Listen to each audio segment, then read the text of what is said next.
3, 2, 1. Welcome back to the Comic Book Bullies. We're Nerd is a New Bully. I'm your host, Leroy. We're my co-host. This is Eli, the Bear Jew. The Bear 132nd Jew. Oh, man. I will come up with a fancy nickname. I can't think of something. I'm Leroy. White Boy Leroy. Okay, yeah. The secret is out. All right, yeah, so we got a brand new episode. Like I said, we went an epic episode last time because we had so much to catch up on because we had been gone for such a long time. And now we got some new stuff coming out. We're going to keep it light. We're actually going to keep it comic-centric this time. So I know a lot of you don't give a shit about that, but we're going to try to make it as interesting as possible. But before we jump into that, we do have to pay our respects. We have to pay our respects to the OG.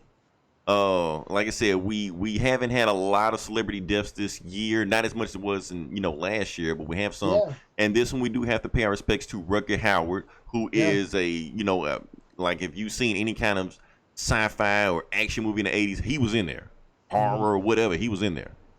Yeah, we had a good run, but for a while, but bam, this one's a biggie. This one hurts.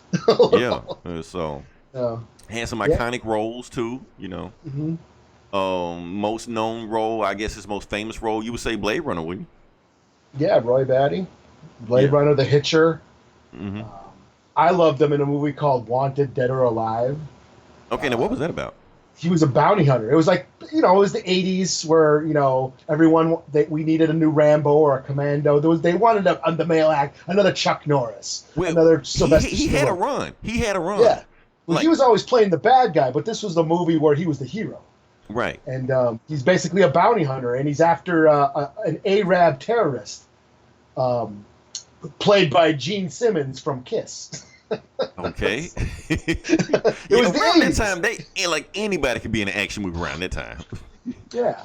Yeah, and it was that. So I highly recommend that. That's a good hidden gem if you've never seen. Wanted, Dead or Alive. Wanted, Dead or Alive was around that time. He was like they were trying to push him as an action hero. I'm gonna throw another one at you. Blind Fury. Oh yeah, yes. Blind Fury was fucking awesome. That was Rutger Hauer. He was a blind samurai or some shit, chopping up people and shit. He was like a white Zatoichi. That's basically what it was, So but he was fucking awesome in the roles. So there was so he had all these iconic roles. He was in Sin City, That's right. A brief role, but he was in there. He was the one of the preachers. How do you live with that whore or some shit, and then Mickey Rourke beat the shit out of him or something, Yeah. Anyway, any role he's in, he's always awesome. And honestly, he's been in so many roles. You'll see him in a movie, you forget he was in it because he just becomes that character. So it got to make you think oh, that's that's Rutger Hauer. He was in that movie. Oh, he was in that movie. Mm-hmm. But he was in so many roles. Now here's my thing about Rutger Hauer. Okay, so here's why Rutger Hauer had such an impact on me. And when I mentioned it to everybody else, then you can be like, oh, he's an impact on me too. Okay, so remember his character from Blade Runner, right? Yeah. Okay, have you ever played Tekken? Yeah. Oh, you're talking about Brian Fury. Okay, so I hadn't seen. I played Tekken first. Like I said, Tekken is my religion. I keep saying this over and over again. So when I'm playing Tekken and Brian Fury, that was my main on the game. For those that don't know what main means on fighting games, I get to the video game section, not here. That's when we get deeper into the geek shit. So I was maining Brian Fury. That's my guy, beating shit out of people. So I'm watching Blade Runner, watching Rutger Hauer play that cyborg white-haired dude. I'm like, hey, that's Brian Fury. And not knowing that that's the inspiration from it, where it all came from. So, yeah. Oh, fuck. It just hit me. Okay. Brian Fury, right? Yeah. Blind Fury. There you go, dude. Fuck. Oh, but Rutger Hauer never wore snakeskin pants down. I mean, that's true. Actually, maybe. I imagine he could pull it off. Yeah. But did you ever see Nighthawks? I didn't see that. Sylvester Stallone and Billy D. Williams. They're cops in New York, and Rutger Hauer is another terrorist, blowing up shit in New York, and it's dope. That's it's early '80s.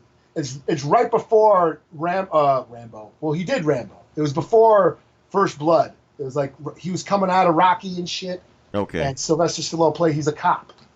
It's dope. Nighthawks. That's another highly recommended movie for classic '80s action shit, senseless violence and all that cool shit that The we shit love. you can't make nowadays. Yeah, that they can't. You can't do this shit anymore.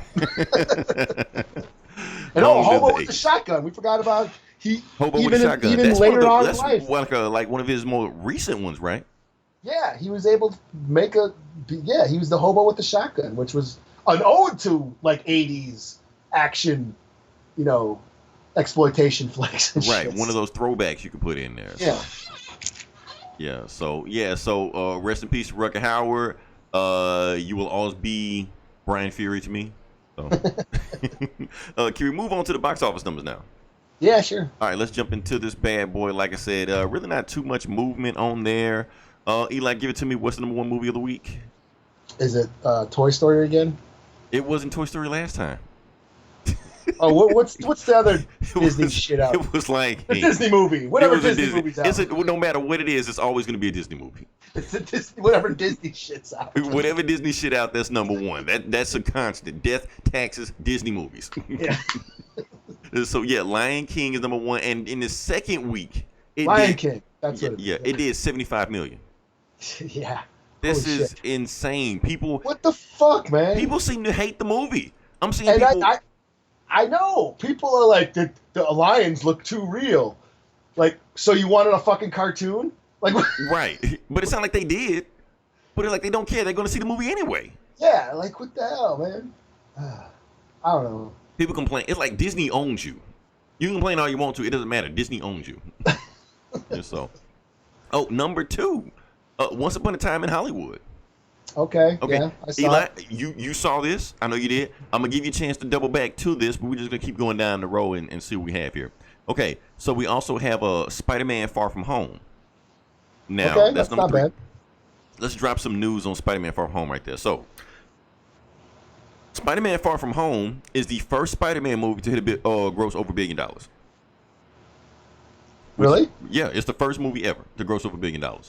So, and what I'm hearing, that I don't know how true this is, like I said, you got those bullshit cosmicnews.com and we got it covered.com. So take this news with a grain of salt. But what I'm hearing is that Sony and Disney's deal pretty much guaranteed basically Sony said that Disney had to make $1 billion on the second Spider-Man movie, otherwise they were going to take the rights back.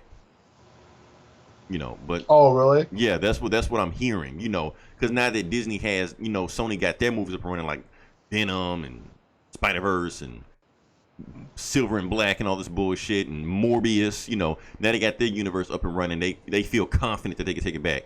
But now that Disney has done $1 billion and their movies have never done $1 billion before, they're like, okay, well, we got to keep playing ball. So basically, it's going to be like if it failed to hit $1 billion, they were going to take it back. It was never going to be a Spider-Man 3. Okay. But like I said, take that news with a grain of salt. All hearsay and rumors and whatnot.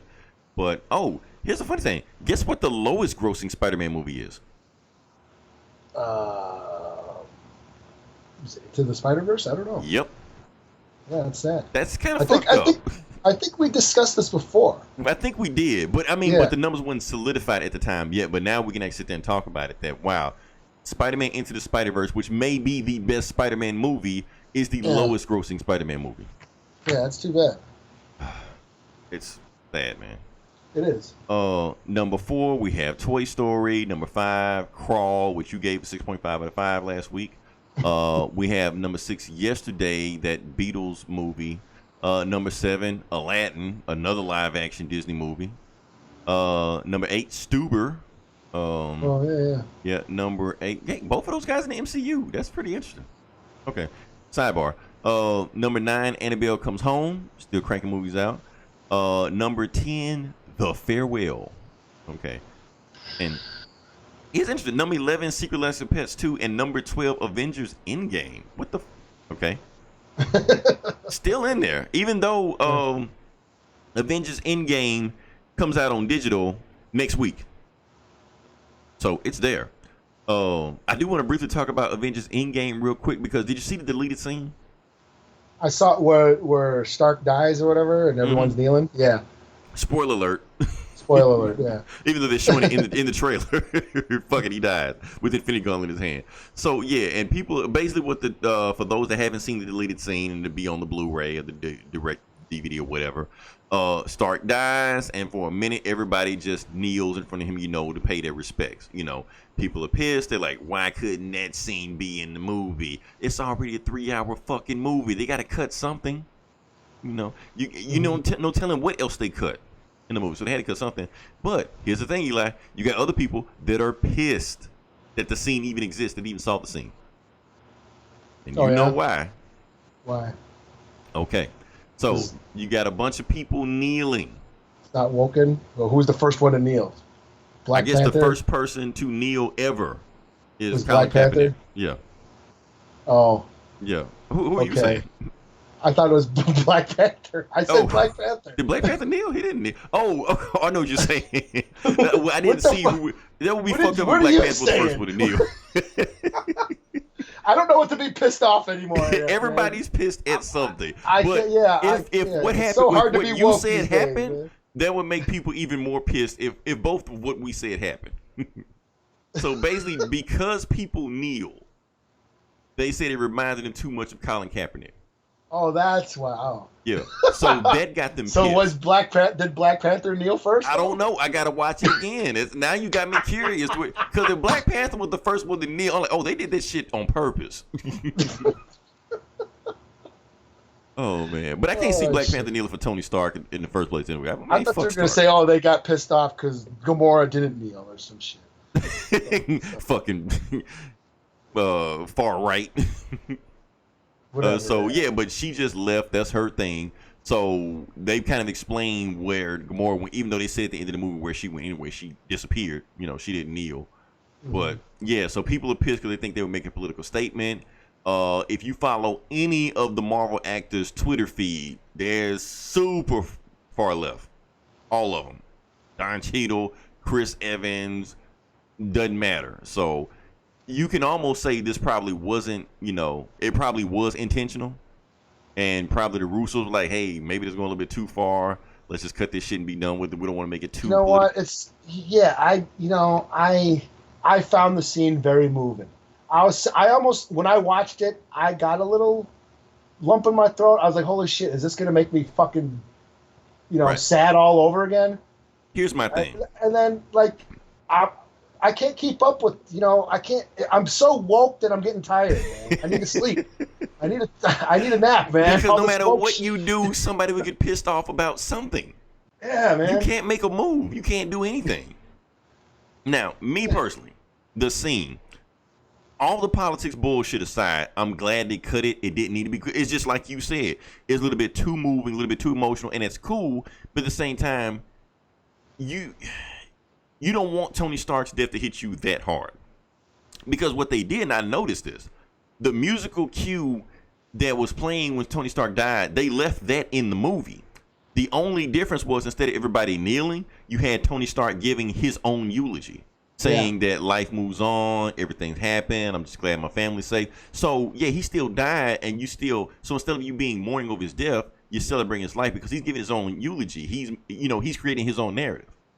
Mm-hmm. Which I think that's a better move than everybody just sitting there being somber and sad over Tony Stark. Me personally, So I think the route that they went in the theatrical version was the route that it should have went. Yeah. Me personally. So now it was fun. I understand why they cut it because it was too long and it was redundant and it would have took away from the funeral scene where they do pay tribute to him with all the characters and shit. Right. So no reason to do that over again and draw it out even longer than what it is. Yeah, so I thought it was a good call, but it was a nice little nugget for fans to, chew on. Like, oh, this is what, But yeah, you didn't need to fucking, crucify anybody for it, though. Right. They cut it out of the movie, assholes. Right. Oh man. Chill the fuck out. So now that being said, you saw a movie. I did. Okay. I have honestly really no idea what this movie is about. This movie and is better. It's better if you don't. If you go in not knowing. Okay. Okay. I'm gonna let you. I'm gonna take it first off. Let's say the movie. What you saw? Okay. Okay, you saw Once Upon a Time in Hollywood, starring Leonardo DiCaprio, Brad Pitt, and some chick. I don't know. You probably. I'm pretty sure you know who it is. But take it away, Eli. What do you think about the movie? Okay, well, it's Quentin Tarantino's new movie. And his last. Oh well, every movie is his last. Well, he's debating on making the Star Trek movie what might be his last. He wants to make 10 movies. This is his 9th one, and yeah. So, well, first off, I'm a fan of movies. I'm a fan of cinema. I'm a fan of going to movies, and I'm a fan of Quentin Tarantino. His movies are like events, like, oh shit. So there's excitement when he makes a movie. So I went into this not knowing the story, but a little familiar. I mean, I think it pays to know the background of the story. That's what I'm curious about. You saying you're familiar with it. Now, how did you get familiar with the story?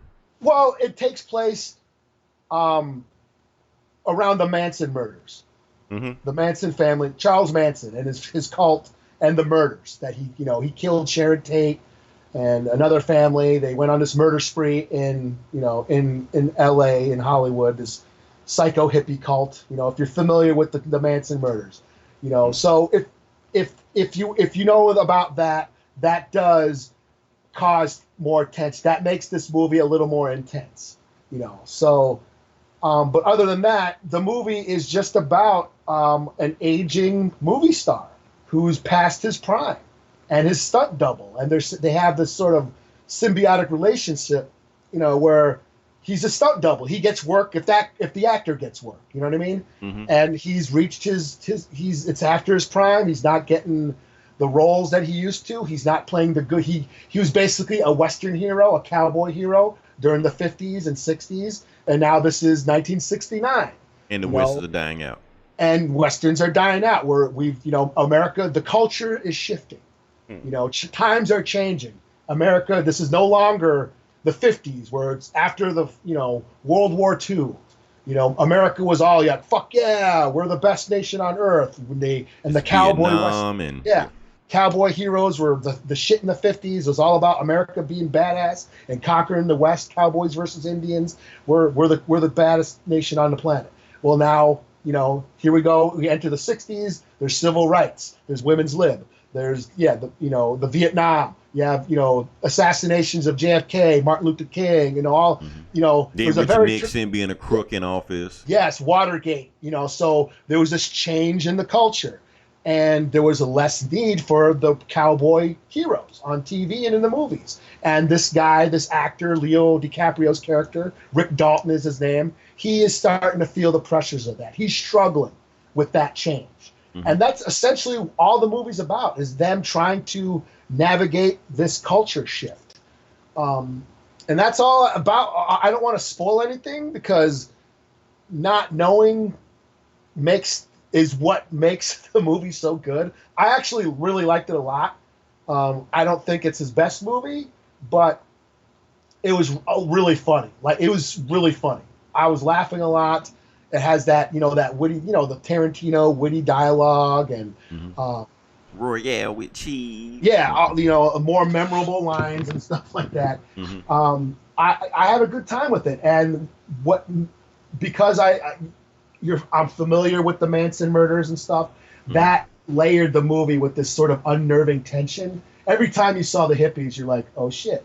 You know what I mean? Mm-hmm. So it has this underlying suspense, tension going through the whole movie, because he lived next door to Sharon Tate. Oh wow, okay. Yeah, so that's coming, and because and then of course it's Margot Robbie.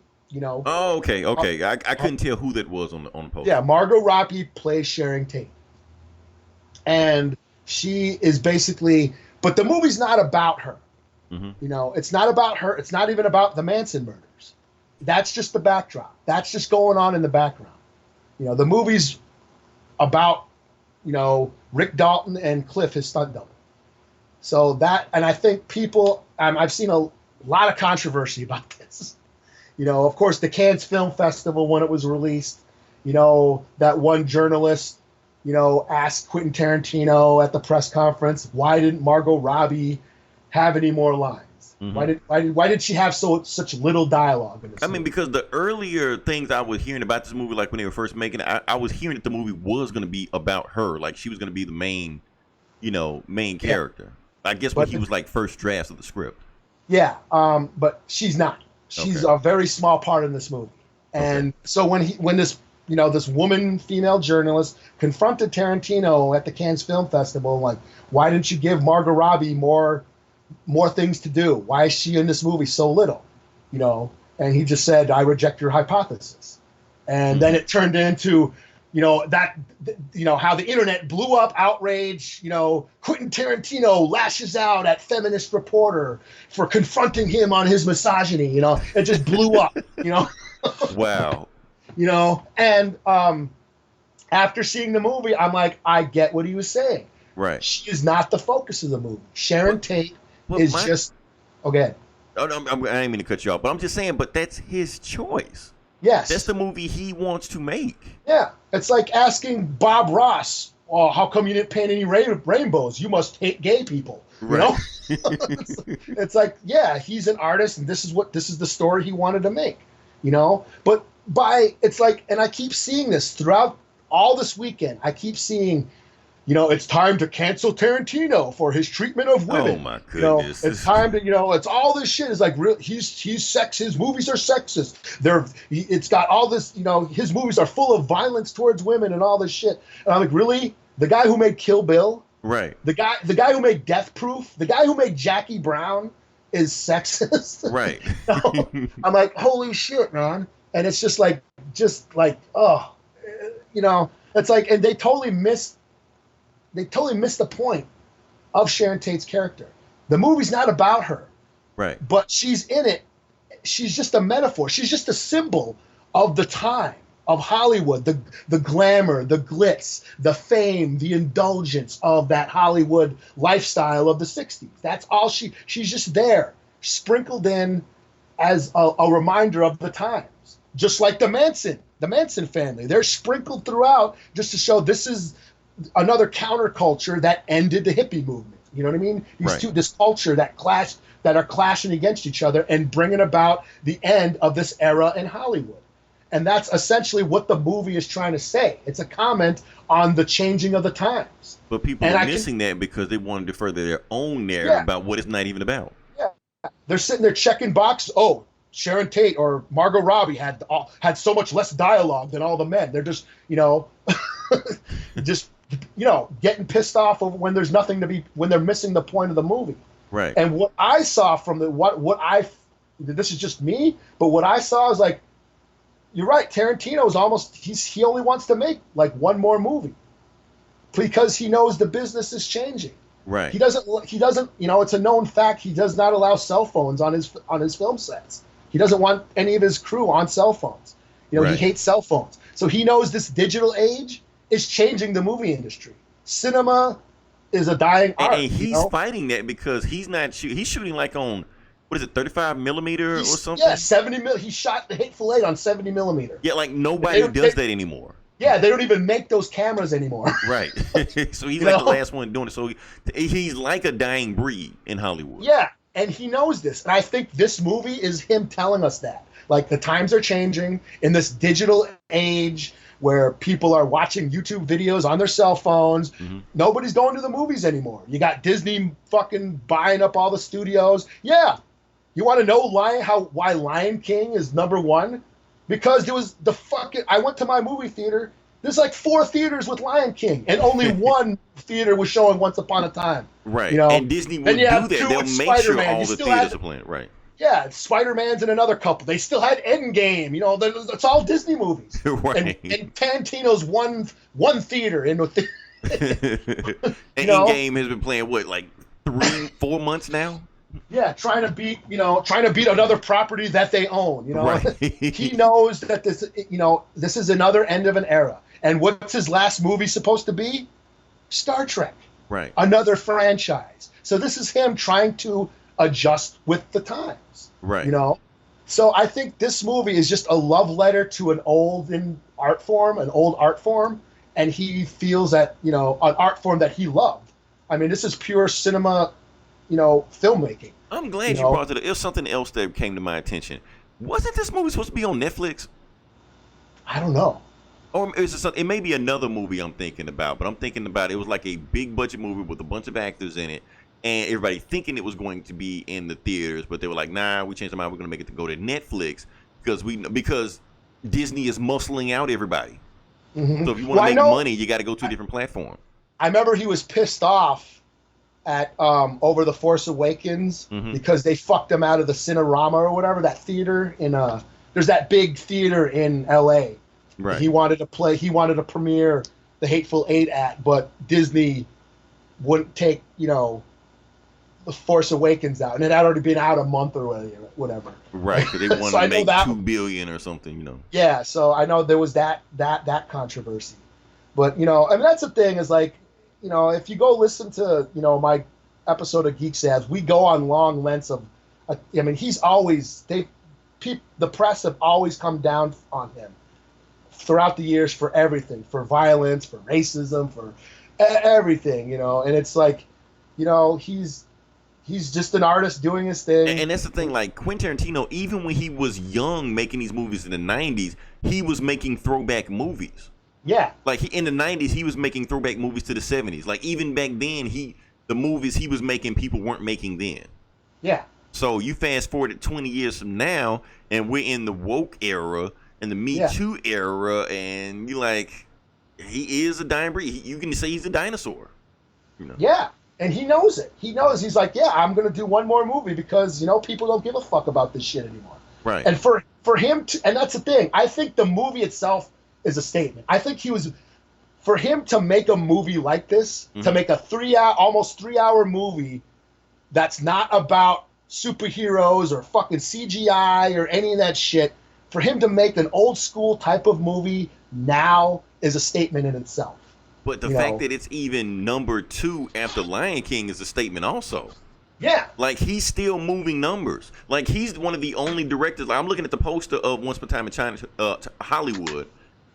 Only his name, I fucked it up, but only his name is on the poster. Like, and that's it. Not Leonardo DiCaprio, not Brad Pitt, who are big names. His name is on the poster. So he's selling this movie. Like, his name is selling this movie, who else can do that? Yeah, he's probably the last director who can. Right. I mean, we talked about this. The movie stars are over. Yeah. And that's basically a theme in the movie. Like this, Leonardo DiCaprio's character, he's a movie star, and he's not selling like he used to. Mm-hmm. He's starting to play the bad guy. That's now in real life. Yeah, he's a movie star that not moving units like he used to. Yeah, nobody gives a shit about Tom Cruise anymore. Right. Unless they're in a franchise. Unless it's Mission Impossible. And even then, it's a crapshoot. Yeah, and Mission, yeah. I mean, you can say, oh, yeah, Jason Momoa sold Aquaman, but, Jason Momoa's been in a bunch of movies that didn't make $1 billion. Right, that no one cares about. Right. Yeah, but you put him in a comic book movie, then yeah. And that's the thing, like, we hate to say it, and though we're a comic book podcast, but we have to call it what it is. People only go see movies that other people are seeing. Yeah. It doesn't matter whether it's good or bad. Everybody hates Lion King, but people are going to see it because everybody is seeing Lion King. Yeah. So it's the thing to do, Yeah. But other than that, it's a funny movie. I had a lot of fun in it. I laughed a lot. The ending is fucking nuts, and there's the Bruce Lee scene is one of my favorite movie moments of the year. So yeah, I recommend. But that's me. I'm an old school film fan. I like movies. I like how they're made. I like the picking them apart and analyzing. Right. I like comic books too, but right. I like that he can make a movie like this. That a movie like this still exists now, and I could see it on the IMAX like I did. Right. You know what I'm saying? So yeah. I dig it. I give it a 4 out of 5. Go check that out, and like I said, it's Quentin Tarantino. I mean, I said, you're not gonna get movies like this anymore. It's a reason he can still sell these movies like he can. It's interesting you saying that the movie is about the end of an era and how these movies start having a hard time transitioning. Because it was interesting because there was a few actors back then that could train, like Clint Eastwood. You know, Yeah. he would pretty much, carry the Western genre for a time. Then he moved on to Dirty Harry, became the vigilante, and then Charles Bronson the same way, was in westerns left and right, stuff like that. Transition to Death Wish, stuff like that. Harrison Ford was in like a bunch of westerns like Gunsmoke and stuff like that. And in Star Wars, he was basically playing a space cowboy. Yeah, That's all he was doing. Yeah, and I'm not saying change is bad, that the culture shift was bad, because that culture shift led to a cinematic revolution. That old studio system died in the 60s, and that led to Spielberg and George Lucas and Francis Ford Coppola and Martin Scorsese. They had to reinvent and Hollywood. You had these up-and-coming filmmakers who all of a sudden started making real innovative movies, and performances got realer. Actors got method. You had Brando and Robert De Niro. You got Meryl Streep, who can cry on cue. They're really digging deep into give you these real performances because of that. Because before that, you had these it was hammy westerns. The acting was very hammy and over the top. It was the same plot over and over again. Somebody shot a horse or shot your family, and you get revenge. It was the same movie over and over again. Yeah, so it's like, it's not saying that it's a bad thing, that culture's change is bad. It's just, there's that shift that old guard is dying out, and then the new guard takes over, and that cinematic revolution that happened in the 70s led to Tarantino. You know what I mean? Because Tarantino was influenced by Scorsese and, all those old, 70s movies and shit like that, So yeah, I mean, like I said, it's just a tribute to an old dying art form, and he uses those aesthetics of that art form to make this movie. So let me ask you this. I'm gonna ask you a tough question now. Like I said, we're talking metaphor and hidden agenda. Let's talk about the here and now. Let's talk about these superhero movies. Let's talk about comic book movies. I know we're a comic podcast, but let's shit on them for a second. So, do you think Hollywood can reinvent itself if the bubble ever bursts on superhero movies? I mean, if they take chances, like Deadpool, if they can do that, because Deadpool took the superhero genre and elevate. I feel like that elevated it, and but it was right. But I mean, right? It did elevate superhero genre, but eventually we're gonna run out of shit. It's going to happen. Yeah. Like I started thinking about Phase 4 for a second. We were all up and roar about Phase 4, but let's think about Phase 4 for a second. We're excited over Shang-Chi, a kung fu dude. Yeah. Like really? We're excited about the Eternals. We never give a fuck about the Eternals. Yeah. So we're getting overhyped. And the reason I start saying it because I bought Captain Marvel this weekend. Okay. I bought it. So my Marvel cinematic list is complete. And I watched Captain Marvel again for the first time since I watched it in the theater. And you know what I thought? Like, man, this movie sucks. I like it. It did. It sucked. But now, am I going to do like these comic skaters in YouTube and make a 2 or 3 hour long rant about how the movie sucked? Maybe, because they get hits. So, but the point I'm trying to make is it started making me depressed because, okay, this movie sucked, but take away the Russos from Marvel. Like, we're in a Russo-less era now because the Russos are done with Marvel. Mm-hmm. So, do you think the bubble's going to pop on Marvel now that the Russos are here? Are we going to get nothing but Captain Marvels after this, now that the Russos are gone? I don't know. Like, I think, like, we talked about this. After now that, Robert Downey Jr. and Chris Evans, now that OG Avengers crew is no longer involved, I think they're not going to be making the billions like they used to. I think they'll be profitable and, and they can make movies cheaper, but, they're not going to rake them in like they used to. I think we're going to see the leveling, the plateau now. And eventually I give it another 5-10 years. No one's going to give a shit. But the thing is now, these Marvel movies, they're popular because people feel like they have to see them. Yeah. But what if they start getting to a point where people don't have to see them? So the movies might still be good. Movies might not still be entertaining and watchable. But what happens to the point where people feel like they aren't must-see entertainment anymore? Yeah. That's what's going to hurt. And that's what I'm saying. It's like, I don't think people are going to be invested now that the OG crew is gone. Yeah, I mean, Captain Marvel did okay, but let's see. I mean, I think Black Panther still has some steam, but yeah, I mean, eventually it is gonna, it all comes down to the generation. In 5 to 10 years, the millennials are gonna be, in their 30s and 40s, or what's my math? Don't ask me to. I might get myself in trouble for making estimates again. Fuck those guys, man. Anyways, once the millennials grow up, they're not gonna give a shit. They're gonna want to see anime. Then you'll see like anime movies making billions. Oh yeah, a good Dragon Ball Z the movie. Shit that they grew up. Yeah, you're gonna see like the iCarly. Yeah, they're gonna be like Captain America. My dad watched that shit. I don't give a fuck about that. Yeah. Yeah. You're gonna see SpongeBob. The movie. But it's gonna be a gritty reboot. Yeah, live action SpongeBob and shit. Sex scenes and F-bombs and shit. Yeah. Yeah. I mean, like I said, the culture's gonna change. It's gonna shift. We're just living the nerds that inherited the earth right now. We all grew up on the shit, and the shit in the 80s and 70s and 80s, and we're the demographic. We're right in the middle of that demographic right now. That's what we like. That's true, because like I said, like all these comic book movies that are popular now, when we were kids, that's when they were selling the most they ever sold. Like X-Men #1 sold 8 million copies. Superman died and sold 7 million copies. So they were at their prime then. So technically, we're the prime demographic for these comic book movies right now.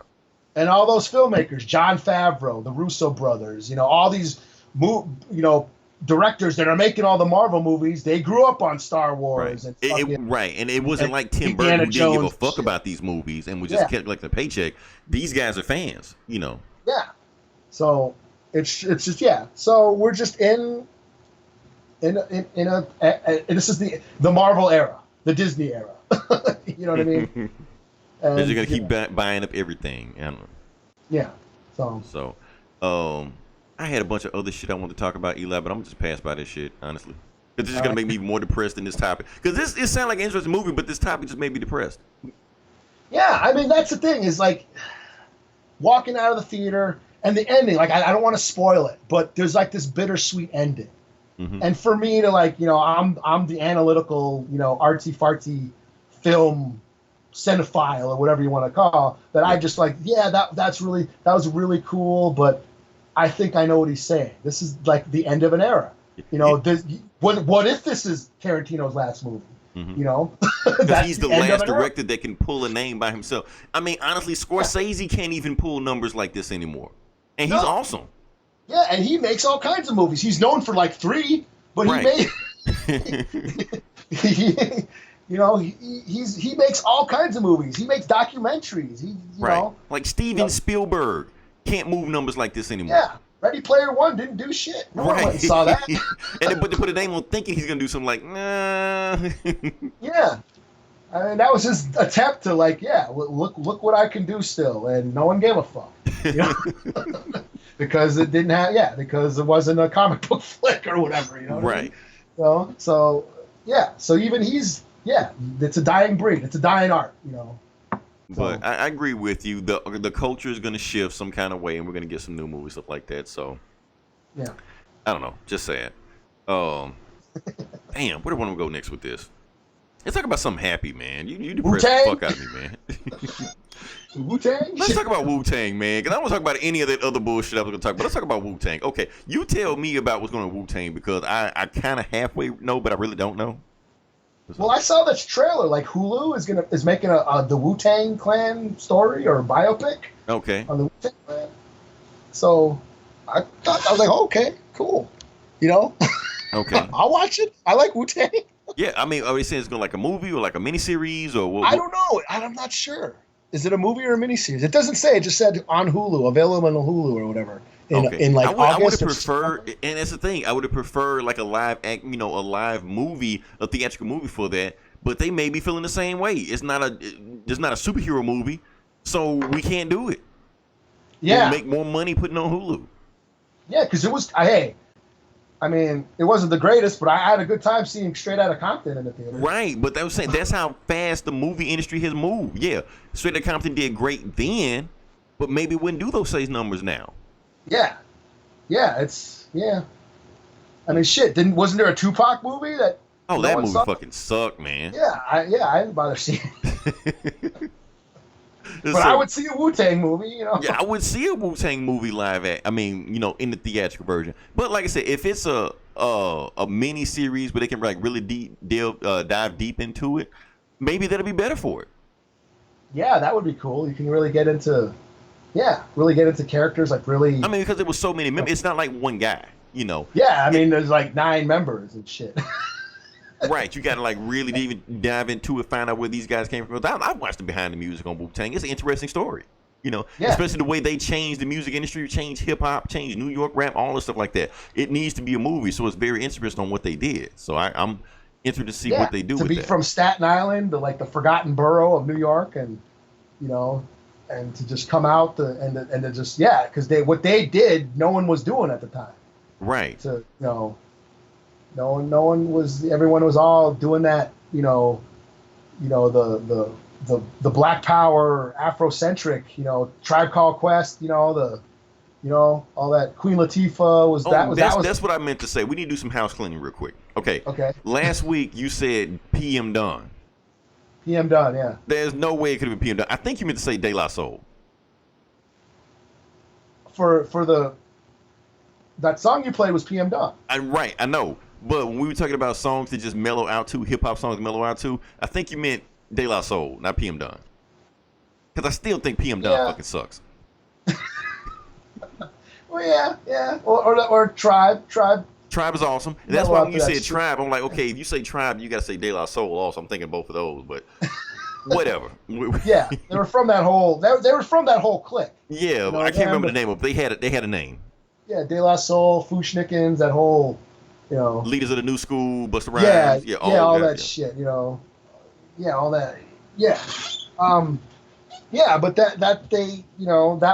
that's what was coming up in New York at the time, and then Wu-Tang it was just beats and rhymes, no hooks or choruses, it was just beats and rhymes. And it was funny because they were into like kung fu movies and stuff like that, and it's really interesting. Yeah, well, that's what I latched onto. They were rhyming about comic books and kung fu and shit. Yeah, like Method Man called himself, Johnny Blaze, the Ghost Rider. Tony Stark. You like, okay, like what the hell? Their first video was Speed Racer. They rapping over anime. Like what the fuck, man? Yeah. Like nobody was doing that shit at the time. Yeah, and I just remember because I remember Izzy and Fat T, they're the hip hop fans. I was the metalhead, and I like some hip hop, But I remember them talking about the Wu-Tang Clan, and I got them mixed up with the Booyah Tribe. Okay. I was like, Wu-Tang Clan, ain't that those guys that play their own music? Because the Booyah Tribe, they were like a band. They were like the Roots, where they were like an actual band, but they had rappers and shit. They played their live music. So I'm thinking, Wu-Tang Clan, ain't that band? And they're like, no. I'm like, oh man. And then I just remember coming home one night and Fat T and Izzy were like in their room and they were bumping the Seventh Chamber remix or Seventh Chamber Part 2, which is the last song on 36 Chambers. Right. And that beat, that boom, boom, boom, boom. I was like, what the hell is this? Good morning, Vietnam. I'm like, holy shit, what is this? This is Wu-Tang. I'm like, no shit. And that was like the hardest beat ever. Yep. And that was it. I was like, holy shit, man. And then Now, since we lost all our non-hip hop listeners, I want to bring this back for a second. I want to tie all this up together. Now, RZA, like I know you don't know who RZA is. RZA, like I said, creator of the Wu-Tang Clan, producer of the Wu-Tang Clan.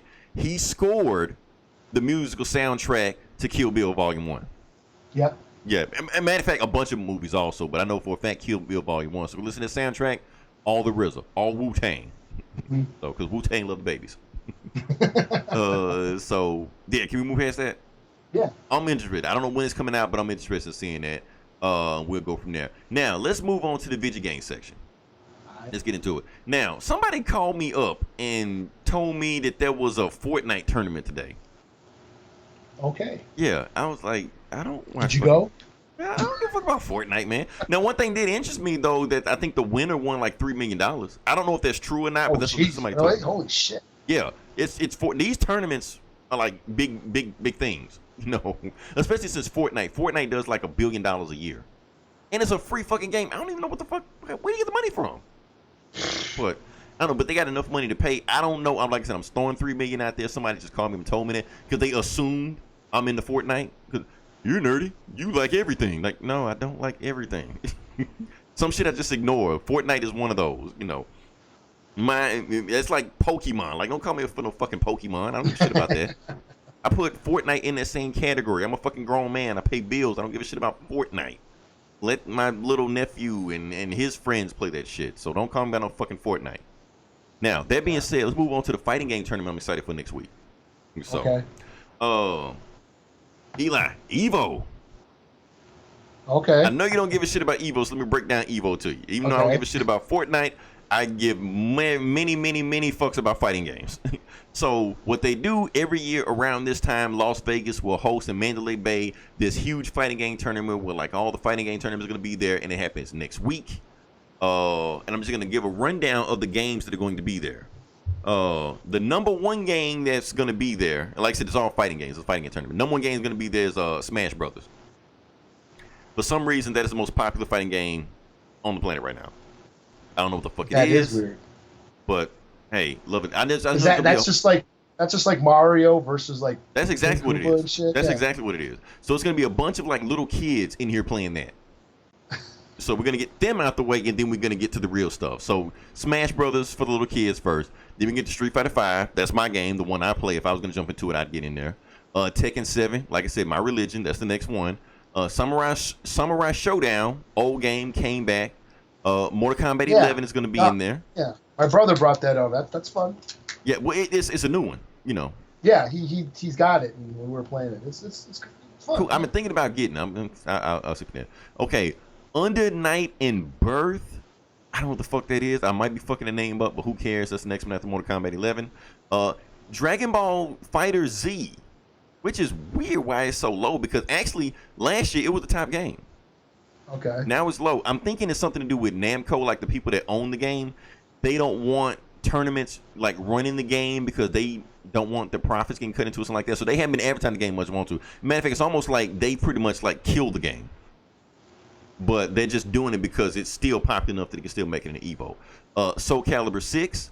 I bought that game during the Steam sale that they had last month. Never installed it, never played it. So that's the problem of being a PC gamer. You will buy games you will never play just because they're cheap.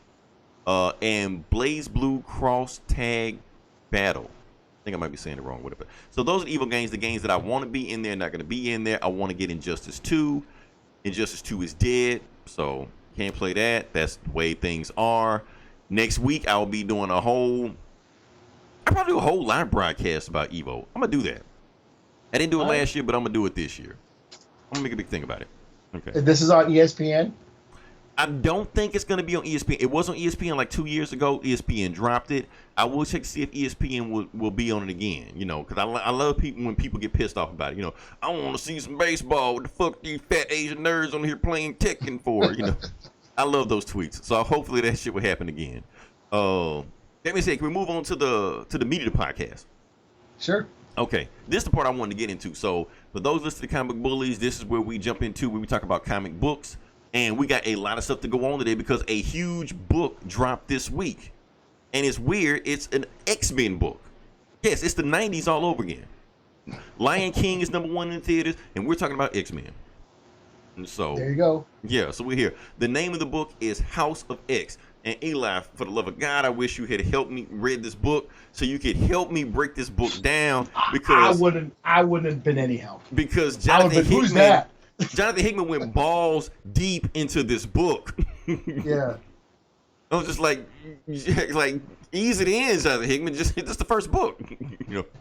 Let me break this book down. There's so much shit that happened, man. It was like a double-sized book too. Okay, so basically what happened is the book starts off with Charles Xavier. He's alive in this forest or whatever like that, and pod people are popping out of trees and stuff like that. Apparently, it's mutants and stuff like that. They're popping out, and Charles Xavier is wearing Cerebro at all times. Like, he never takes Cerebro off.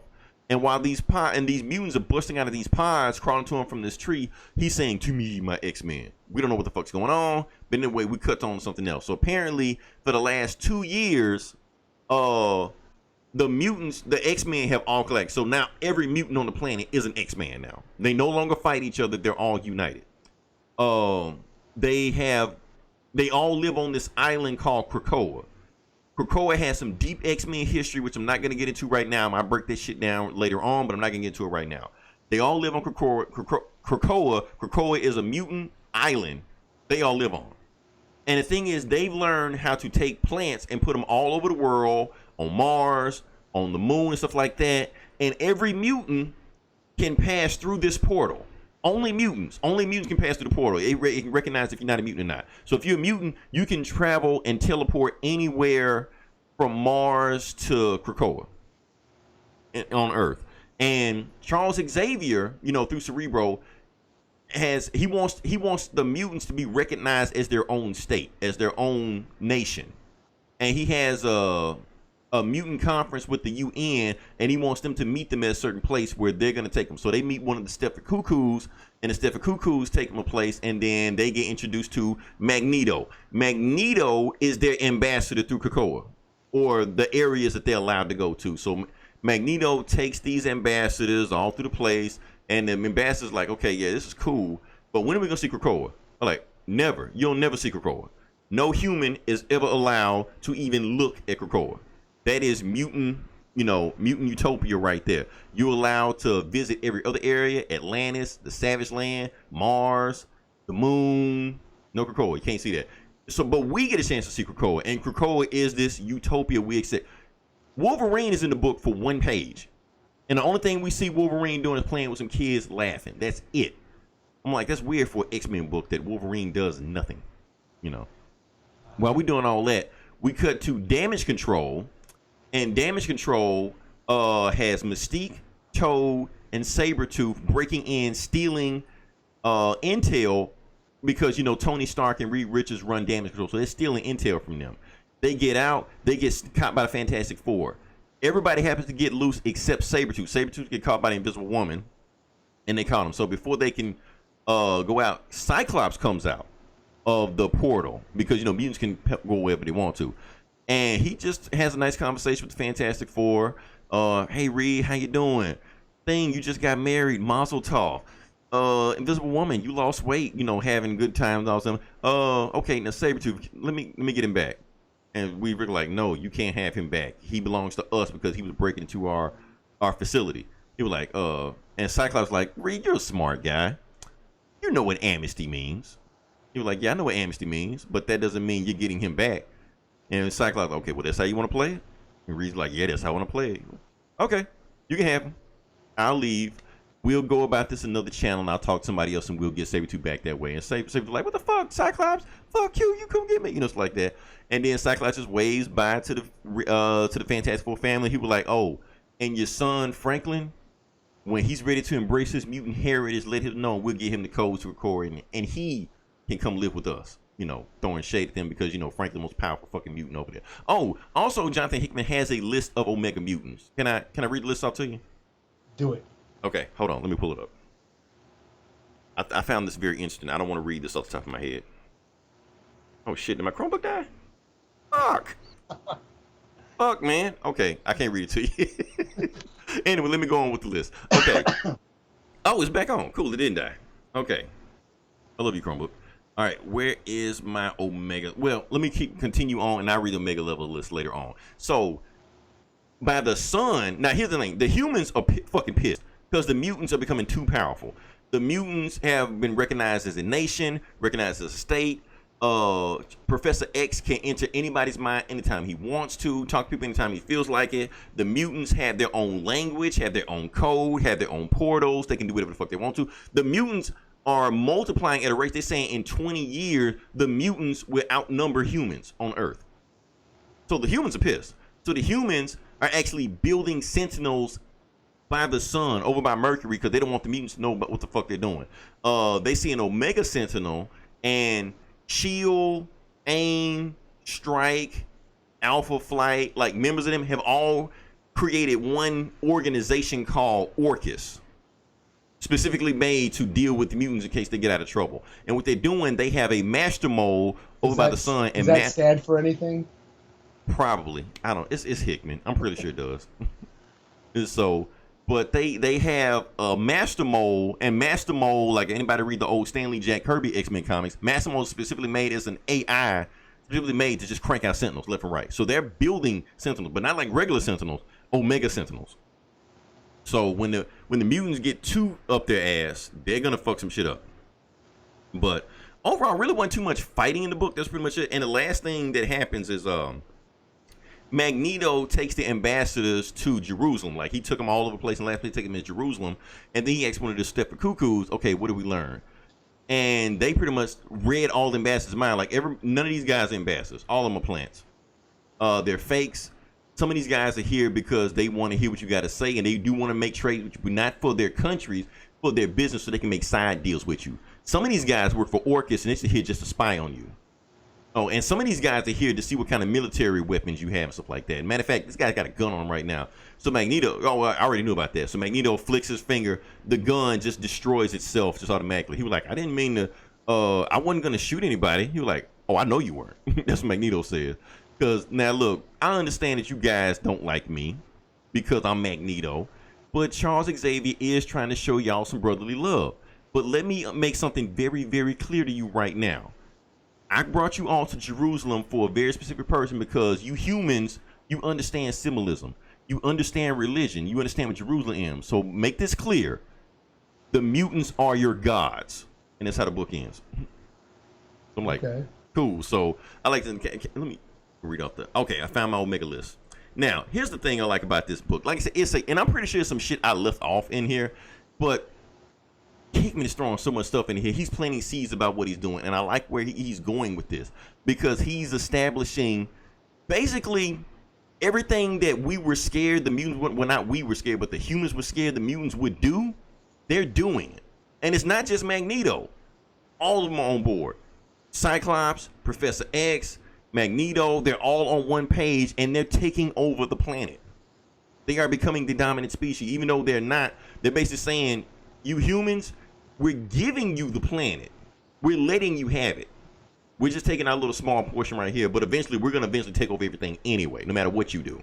And the humans know that. That's why they're building these Omega Sentinels.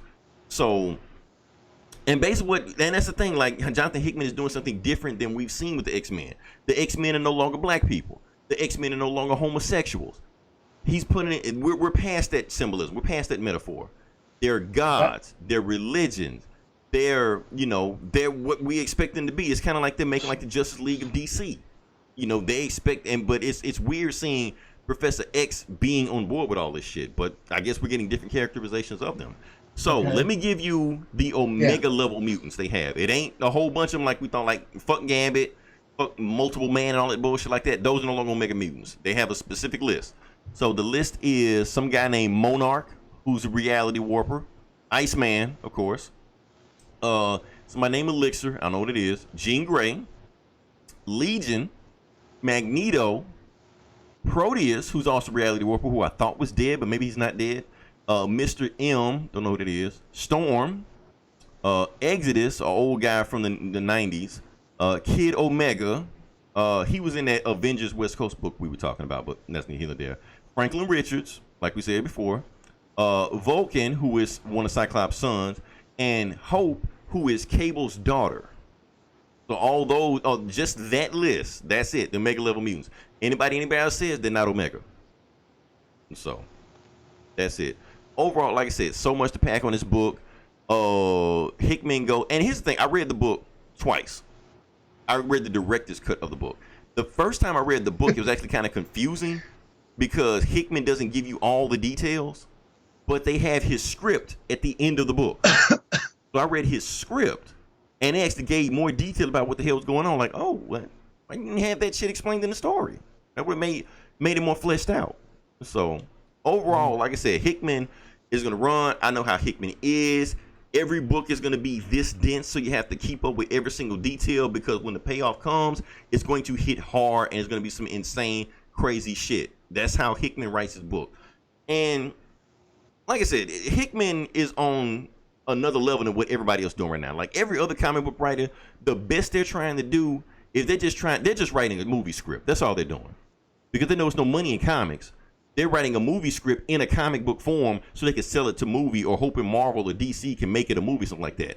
Hickman's not doing this. Hickman is world building.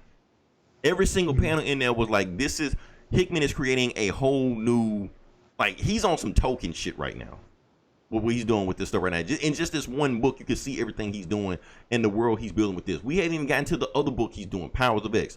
Now, anybody that hasn't read a Hickman book, I do want to let you know, do not skip on any Hickman book. It will bite you in the ass. You'll be fucked if you're trying to keep up with him. He did it with Avengers. He did it with Fantastic Four. You have to read all of his shit. You miss one book, you're fucked.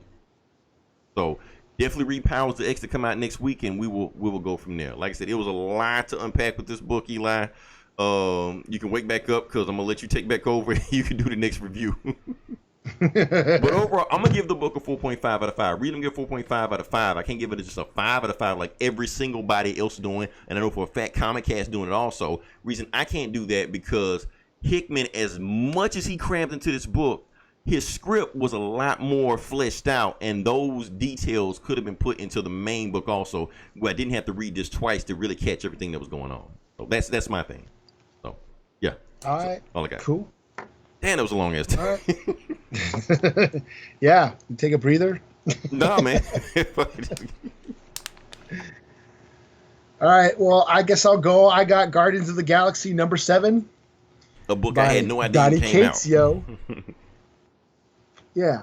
So Donny Cates, and I really wish you read this, because you know me, I'm not so well versed in cosmic Marvel. Yeah. I don't know shit about space Marvel shit. So shit was happening in here. I'm like, oh, this might mean some shit to people who are familiar with this universe more than I am. But for the most part, I was into it. But basically, is it the Church of Truth? Oh yeah, the Universal Church of Truth. Yeah.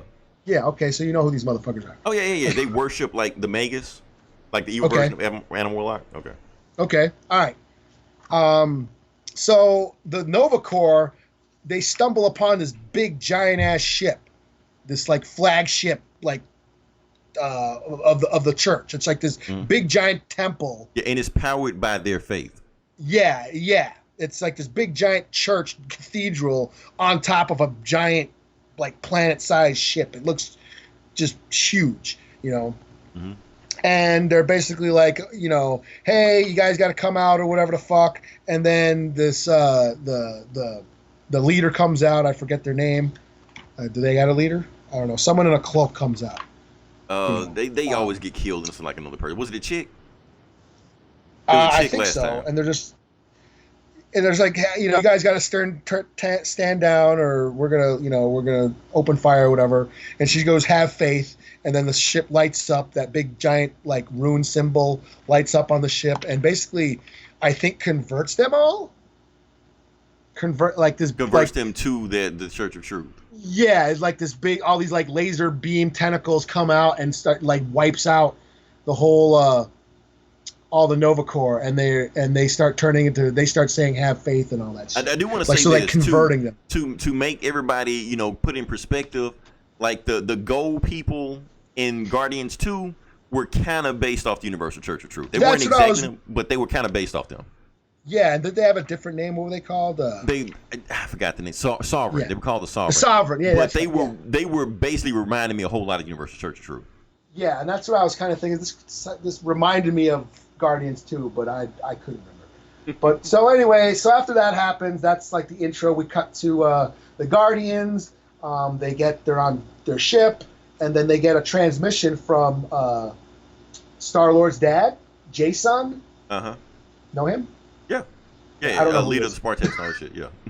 Okay, so he's like, hey, we've intercepted a transmission from the Church of Truth, and blah, blah, blah, and then it just goes like the transmission like goes out, and like Star-Lord's like, oh shit, I gotta go get my dad. So they fly out. He has Lockjaw transport them onto the ship, and they're inside the cathedral, and they're all they're all ready to throw down, and like, yo man, you gotta get, where's my dad? And the pastor or whatever, the leader goes, have faith, and then they get wiped out. They get like sucked in with all the laser beam tentacles, and they start turning and shit. Oh wow. And and then basically the only ones who didn't get turned were was Groot, and is it Moondragon? Who the fuck was that? Moondragon. Okay. Yeah, they're like the only ones who survived, and they're like, man, hey, I know, Even Beta Ray Bill got taken. Yeah, they all got fucked up and shit. Damn. Or the bald person. Who's this bald person? Yeah, that's Moondragon. I don't remember. I don't know these motherfuckers. Yeah, Moondragon. Yeah, okay, that's it. Well, she's like the most powerful telepath in Marvel. So yeah, she's like, we need your help. They're like her and Groot are sitting there. They're on a table. They're all like fucking bummed out. Like, we need your help. I know everybody on the squad hates you, but we need your help. And then turn the page, and it's fucking Rocket. Okay. He looks normal, like regular Rocket. No, he's all fucked up. He's got like the fucking what's that shit from the hospital? He's like all in bandages. And he's hooked up to an IV and all that shit. The fuck? And he's dragging it around. He's like, well, what do we have to lose? But they never explain what happened to him. No. Okay, they'll save it for another issue, I guess. So it ends there. So pretty cool. Like I said, I'm not familiar with the universe, but it was still cool. Mm-hmm. I had a good time reading it, and I'm like, hey, okay, Rocket's back. So I give it a 3 out of 5. Okay. I like the Universal Church of Truth. There's some cool bad guys. They have some potential. Mm-hmm. And so they always do some fucked up shit because they always worship like the evil Adam Warlock and shit like that. So if they show up, he's gonna show up eventually anyway. So cool story. My turn. Okay, so real quick. Let's do Action Comics 1013. Yeah, 1013. So basically the book starts off. How did the book start off? Oh yeah, the book started off with the Queen Pen. Okay, so the Queen Pen is chilling in her house, and one of those Legion of Doom drones flies into her house. For those of them keeping up with the Year of the Villain, they got this drone that looks like Legion of Doom. Who is that? Who is the lady in the cape or the cloak? The lady. Do we know yet? Was it Black Lady? No, she's in the Year of the Villain, and it's like it looks like Raven or whatever. Not Raven. Okay. She's like in this purple cloak with the hood and shit. You're probably talking about Thorn. I think like Thorn is the main person in this book. Okay, yeah. Maybe. Because she showed up in the New Detectives. Okay. And I'm not reading any of the other shit to know what's going on. No, we might be talking about two different people, but I know Thorn is like the main person in this book. But yeah, so the Queen Pen is chilling in her house. This drone flies in there, and a hologram pops up of Lex Luthor. But Lex Luthor is looking like Emperor Palpatine. He's got like the hood on. He's got like some crazy gloves on, stuff like that. And he's like, yeah, I've known about you the whole time, Queen Pen. Nothing goes on in my city without me knowing about it. But I want to make you a proposition. I want to offer you a gift. And she turns the gift away. She calls in her guards. Her guards come in, destroy the Legion of Doom hologram. And she blows up her own house because she don't want Lex Luthor to find out where she is. That's that part. We cut to the Daily Planet. Perry White is getting on his new reporter, Robinson Good. Now, Robinson Good basically is the new Lois Lane of the Daily Planet. She's taking Lois Lane desk. She's taking all Lois Lane's headlines, stuff like that. And Perry just don't trust her. He's like, okay, you're too good at this job. You're too good of a reporter. Like, how do you mean I'm too good a reporter? Because it usually take a reporter about a year to like start getting really good headlines because they have to learn the city. And this is Metropolis. Metropolis, you take about 2 or 3 years before you learn the city. You just walked in here already just cranking out headlines left and right. Something isn't right about you. You're like, what if I'm just good at my job? You don't question Clark Kent like that, or Lois Lane like that. Like, that's them. I'm talking about you. Something isn't right about you. And then she basically says that she has a story about Leviathan. Like, how'd you get a story about Leviathan? Because that girl Thorn called her up saying she was looking for Lois Lane, but couldn't find Lois Lane, so she found Robinson Good and was like, I know where like Leviathan tried to recruit me, Leviathan is trying to kill me, and I'm trying to get my story out there. So when Perry White hears that, he's like, okay, since you broke it down to me that way, you write the story, find out what's going on, and get back to me. She's like, okay, so that's that. Now, keep in mind, this is page 12 of the book. Halfway through the book, Superman finally shows up. You know, he's just flying around doing Superman shit. He uses X-ray vision down there. He hears gunfire, uses X-ray vision, and he sees that girl Thorn just shooting at dudes because Leviathan has sent his assassins after her, and she's like shooting them off to get off there. So Superman just shows up, and of course everybody stops fighting because it's Superman. You know, Superman grabs one of the goons and like, "Who are you? Where'd you come from?" Something like that. Like, and the goon is like shitting his pants, you know, because it's Superman. He's scared as fuck. He's like, Superman, I don't know what's going on. I don't know what's gonna happen if you take my helmet off because they gave me the helmet. It might mess up something. Don't do it. And Superman just takes the helmet off. But the helmet has feedback or backfire to it, and what it does, it teleports Superman into New Delhi, India, immediately. So Superman, like, what the fuck? So he flies back to Metropolis in about 5 seconds. By the time that the 5 seconds it takes him to get back there, Thorn and all the Leviathan goons, they disappeared and gone. Can't find them anywhere. So Clark Kent decides to write a story about that. He was like, okay, so maybe all these, you know, these secret organizations, maybe they weren't destroyed. Maybe they were teleported or moved somewhere. Maybe they still exist. And we need to write a story out and find out exactly what's going on with that, you know.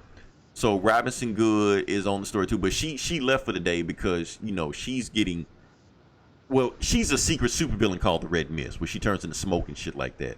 And in the middle of her interview with Perry, she was starting to smoke all of a sudden. I was like, her hand starts hurting and mist and shit like that. So she ran into the bathroom, and one of her coworkers saw smoke coming from the top of the bathroom and stuff like that. And all she said was, you know, if Perry catch you smoking in here, he's gonna lose his shit, you know, stuff like that. So at the end of the book, she starts, you know, trying to control herself. She's like, I gotta get control of myself, otherwise, you know, they might find out my secret. Then one of those Doom bots fly at her, and it's Lex Luthor again. Lex Luthor's like, Robinson Good, I know who you are. I know your powers. I know you ties with the Queen Pen. Guess what? I can tell you exactly your origin, where you came from. And he shows some like red devil lady behind her and stuff like that. And then all it says at the bottom, next issue, Naomi. So remember that new chick Bendis made, the Riri Williams ripoff that's supposed to be original? Oh, yeah. Yeah, Naomi, we've been talking about. So apparently she's going to be in the next issue. So Bendis is going to really make her a thing. Okay. So that's all I got. I honestly, I lost track with Naomi, so I don't even know what Naomi can do or what is she or what, you know. Well, I got number one still. So. Number one what? Naomi. Oh, yeah. Oh, you did read Naomi. That's right. I read the one. Yeah, she's like a Black Lantern or something. I don't know where she is. So we'll find out. So. I never stuck with it. But, yeah, I got number one just to check it out. Bendis keeps saying that she's going to be a thing. Matter of fact, he was on late night TV 2 days ago with Seth Meyer. Was talking about that shit then. Like he made, like they asked him about Miles Morales. Bendis was on a late night show? Yeah, NBC. Yeah, he was on a late night show. And so, he was on there talking about Miles Morales. I'm like, he was glad to see Spider-Verse, and one of his characters he created was up there. He was talking about all the stuff he's doing for DC, like he's working on Superman. They're giving him Legion of Superheroes, and he was talking about Naomi also. Like, I made this new character named Naomi. She's gonna be my next big thing. So he's really, really pushing her. So overall, this book I give it a 3.5 out of 5. It's a Superman book, but he didn't show up to like 13-ish pages later, where it's pretty much most of the book is just Perry Wright just cussing out his employees. So, yeah. Okay. I guess. All right. Well, the only other book I got is Detective Comics 1008. Okay. And I guess it's a Year of the Villain tie-in, but I don't know. This is just a Joker story. It's just a really cool Joker story. Joker's took over the amusement park. He's got everybody strapped with these like collars that are released Joker gas if they try to escape or whatever. And Batman just goes there and gets them and rescues the day. It's like a really just almost like a one shot of Joker versus Batman. It was really cool. But at the end, it shows it's back in the Pine Barrens. One of them little drones from Lex Luthor shows up. Legion of Doom drone, yeah. Yeah, that shows up to Mr. Freeze's lair, and it's like, hey, we need to do some shit. I'll basically bring your wife back to life if you help me and shit. And then he's like, oh, okay. And then that's it. So. And was Lex Luthor wearing that Palpatine hood and all this Yeah, stuff? is that Lex Luthor then? Yeah. Okay, I didn't know that. Mm-hmm. So I thought that was a chick. Yeah, that was Lex Luthor going around doing that bullshit. So The purple hood and shit. Yeah, Uh-huh. yeah. Okay. Okay. So that's okay. See, I didn't know who that was. Okay. So yeah, he's just going around in every year the villain book, just like recruiting people or whatever. Okay. Yeah. So that was it. So this was just cool. This is Joker and the Batman back together again. You know, cool shit. The art is awesome. This book is dope. This detective. So I'll give it a 4 out of 5. The art. Who's doing art? Oh, Doug Mankey. Is that his Oh name? yeah. Okay, yeah. He's Yeah. a longtime Batman guy. Yeah, and then Jamie Mendoza and on inks and Dave Barrett on the colors. So and of course Tomasi writing. So a lot of cool, really cool. 4 out of 5. Okay, cool. All right. Last That's book all I got. Last book I got is Valkyrie #1. Okay. So this is interesting. Like I said, this is straight out of this is the aftermath of War of the Realms. You know, this was the big crossover they had. Jane Foster broke the ultimate Mjolnir, but the little piece of it got stuck to her and gave her Valkyrie powers or whatever. So basically, how the book starts off, this is the paint by numbers, step by step superhero origin book, or like a first issue of every superhero book. Basically, what happens is there's this bad guy robbing. Okay, you know, the Water Realms, you know, they have all these like Asgardian weapons laying around the city and shit like that. So Damage Control was taking the weapons back to Damage Control like that, and this bad guy named Blue Streak robs them. Basically, he's a superpower. He's a super dude. He's got like superpower roller skates like that. And one of his other jobs he decided to give the money to his other 4 friends, and they decided to make a team called the Fast Five or whatever. So they're robbing Damage Control. You know, one of their trucks like that. Valkyrie shows up. You know, she flies in and shit like that. And it's traditional, you know, she sees the Fast Five. The Fast Five, you know, throw a car at her. She catches the car, so out she got super strength, you know. One of the guys go invisible, but she has Valkyrie vision where she can see her, you know. She can form weapons out of nowhere. You know, she's basically Hawk Girl. That's basically what she is. Let's not pretend what this is. Now she's not fighting elves or anything. No. Because you know they beat all those guys. So she's just fighting like regular ass superpowered dudes. Okay. But On the reason she's here stopping these guys is because I don't know how familiar you are with Valkyrie. But Valkyrie has this sword called Dragon Fang. So Dragon Fang is on this Damage Control van that these guys are trying to steal. And one of the bad guys from Fast Five get the Dragon Fang, and while she's fighting these other dudes, he gets away. You know, he gets away from her. And she never catches him. But it turns out when the dude's name is Goldmine, so Goldmine runs into an alleyway, and before he can get away, somebody, you know, trips him and takes the sword from him and stabs him in the heart and kills him. You know, and then whoever kills him, the assassin just walks off with the sword himself. So Jane Foster is with Damage Control. They doing cleanup. They're arresting the other guys like that. But she's late for her job, you know, her performance review for her job because she's back being a doctor again. And so she goes back to a performance review. The doctor, her boss, is pissed because she's late again. She's like, Jane, I'm sick of your shit. You're always late for work. You're late for your performance review. When you recover from cancer, but every time we tried to cure you from cancer and you kept missing the chemotherapy and we were paying for it, you're costing us too much money. I'm not gonna fire you, but I'm gonna transfer you. So she transferred to the morgue. She's like, I'm sick of you. Until you get your shit together, you work in the morgue. So she works with the other guy who just talked to himself all day because he's been stuck around dead people all day. He's like weird as fuck.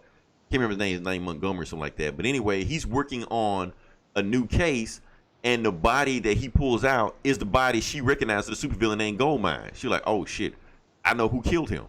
You know, obviously he was stabbed by Dragon Fang, and somebody took Dragon Fang from him. So I got to find out what happened to her. So Jane has a new power where she can go to Valhalla anytime she feels like it. She goes to Valhalla and talks to the old Valkyrie, Broomhilda, whatever like that. And they sit there and have a drink and stuff like that. And she asked for advice. She was like, well, why don't you talk to Heimdall, get him? Well, no, she tells him what what Dragonfang can do. Like, I'm gonna tell you all the powers it can do. First off, Dragonfang, if you're holding it, it hides you from all magic. So no kind of what magic, radar, and like that, you can't find them because Dragonfang hides you from that. Whatever level of swordsman you are, it enhances your ability of sword play. So you become this X-Men swordsman out of nowhere just from holding the sword by itself. And you get control of her horse. So whoever holds the Dragonfang horse, that wicked Pegasus, whatever like that, you get it automatically. You automatically control it. So she's like, okay, so whatever assassin I'm dealing with has all this shit, like, man, this is gonna be hard. So she takes Heimdall with her. But she knows that Heimdall really can't, as long as whoever the assassin is holding Dragonfang, Heimdall can't find him. But Heimdall tells Jane, guess what, Jane, since you're a Valkyrie, you have more powers you didn't know about. You can see stuff I can't see. She's like, really? Yeah, just try it out. So apparently Valkyrie vision, since she's a Valkyrie and she takes people to Valhalla and carries the dead, stuff like that, she can see the lifespan of everybody on the planet. Like, she can look at somebody and tell when they're going to die. Like, for instance, she was looking at a hot dog stand, and the guy serving the hot dog to the hot dog guy, like the dude eating the hot dog had a short lifespan on him, but the guy selling the hot dog was okay, because he eating all his cholesterol, shit like that.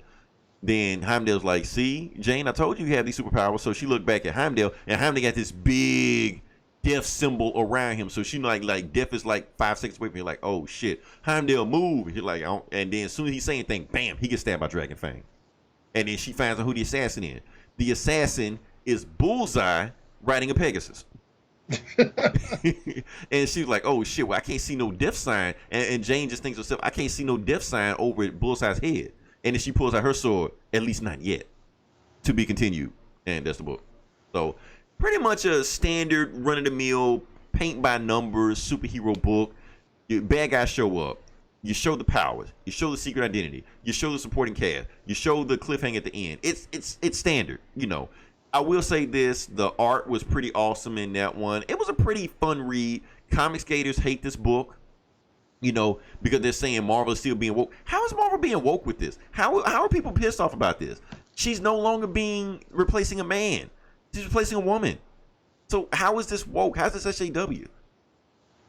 It's like people just want to be pissed just to be pissed. Yeah, it's getting really exhausting. And plus, I went on the Twitter comments and Facebook comments. Every comment on the Valkyrie #1 page is people bitching about Jane Foster, Natalie Portman. That's all they care about, Natalie Portman being Thor. You make her Thor, I'm not watching the movie. They don't give a fuck about the comic. They're just pissed about Natalie Portman.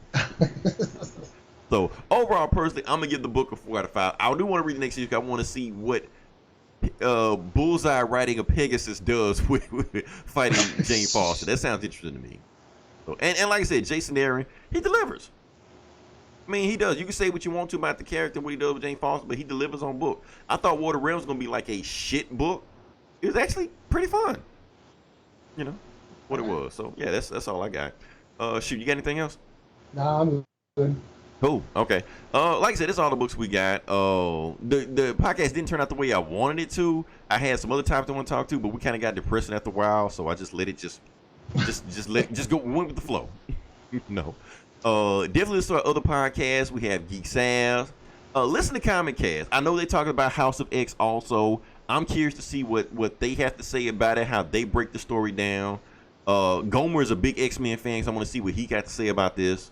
Definitely go listen to who else we got? Hoodoo TV. Valiant dropped a new episode. And this Geeks and Comics, they may or may not have dropped something. I don't know what the hell they're doing right now. Next week, I am going to talk, me personally, I'm going to talk about Evo.